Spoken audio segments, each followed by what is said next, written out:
So it's time for the Scorpio. So you guys already know how I feel about you.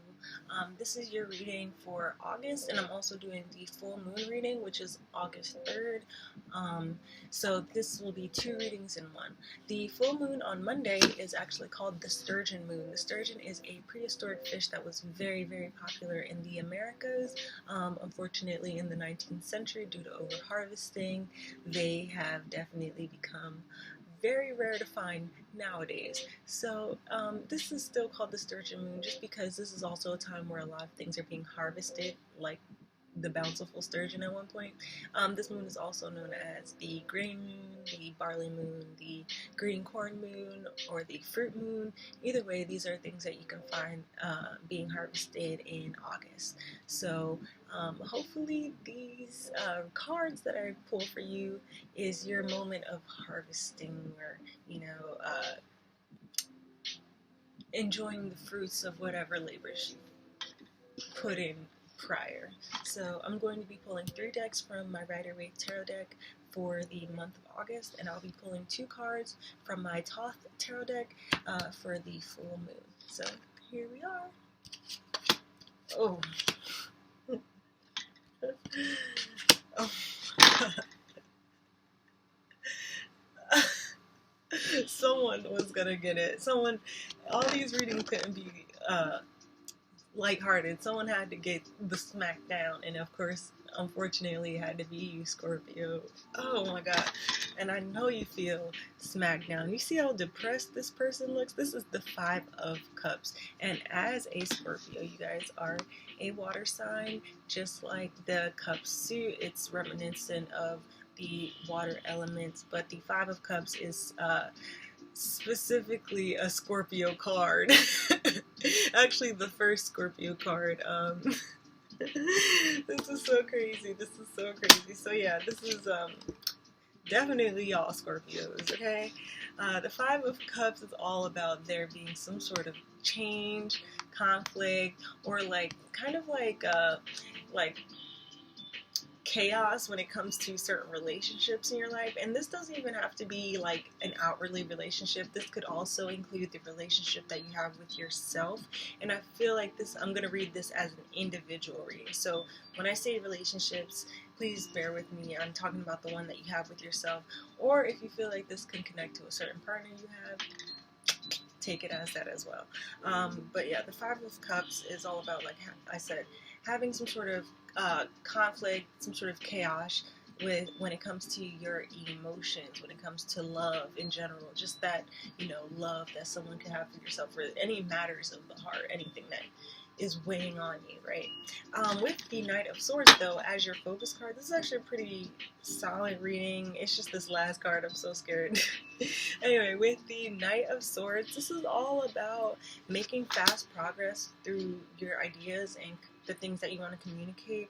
I think if you're having a hard time finding yourself dealing with certain emotions, find other ways to communicate those emotions to yourself. So if you create, if you write, if you just speak a lot, then find someone to speak a lot to.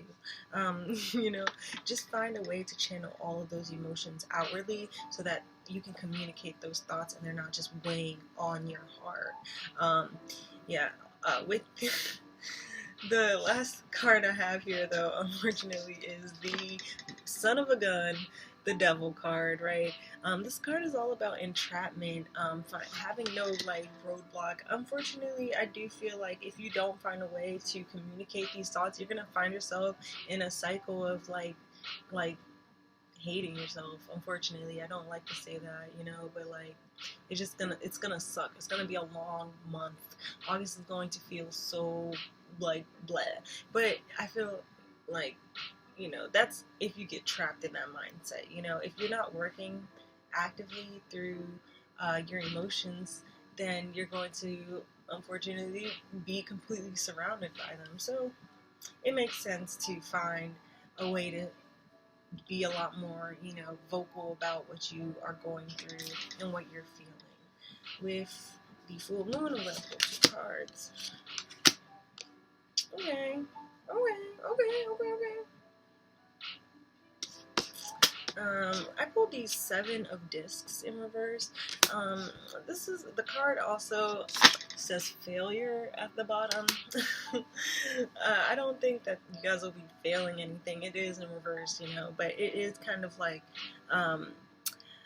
this is a card about like reflecting on certain financial endeavors. So this could be like if you've been trying to think about how to save money more, thinking about how you can, you know, not spend so much money on certain things or whatnot. I think this is a time for you guys to also kind of like reflect on that and do some deep thinking, but to not let the money kind of like, or not even that, just your resources and your finances in general, even your mental health. If we're being real compared to this month reading, just kind of like doing some more reflection on the things you have acquired, the things that, you know, are keeping you in this realm, the things that have value on this plane, you know, which is your thoughts, emotions, ability to communicate, and your value as far as being able to acquire resources, right? So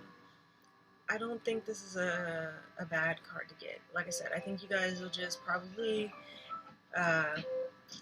be reflecting on the things that either make you money or keep you sane. And that might be one of those things that you just have to communicate about. With the Queen of Discs, this is the thing though, this is why I was saying I think it has to do with money. Like, at least being a little more frugal and not allowing that to like be your downfall, because the Queen of Discs makes an appearance, especially upright. She's all about creating wealth and also fertility. So if y'all trying to have some babies, good luck, you know, you're gonna have them. But also the Queen of Discs is, like I said, all about creating wealth. So if you are having certain emotions that are weighing you down within yourself because you're like, damn, how did I let my finances get like this? Then this is a time to communicate that, channel that energy into creative things, or any way of expressing those thoughts, and yeah, not getting stuck in a certain mindset or in a certain way of being just because you don't want to actually, you know, put it out there, the things that you're going through. Sometimes you don't realize other ways of solving the problem can exist because you're not opening your mouth about it. Because you're not opening your mouth about it. I'm sorry. I hope this is all making sense. I've been trying really hard to not say, you know what I'm saying. So that's like a really big step for me. But other than that, my I have to work on that. And my yeah, also that little thing too. Anyway, let me stop being hypercritical. Now y'all got me feeling some sort of way. Goodbye, Scorpios.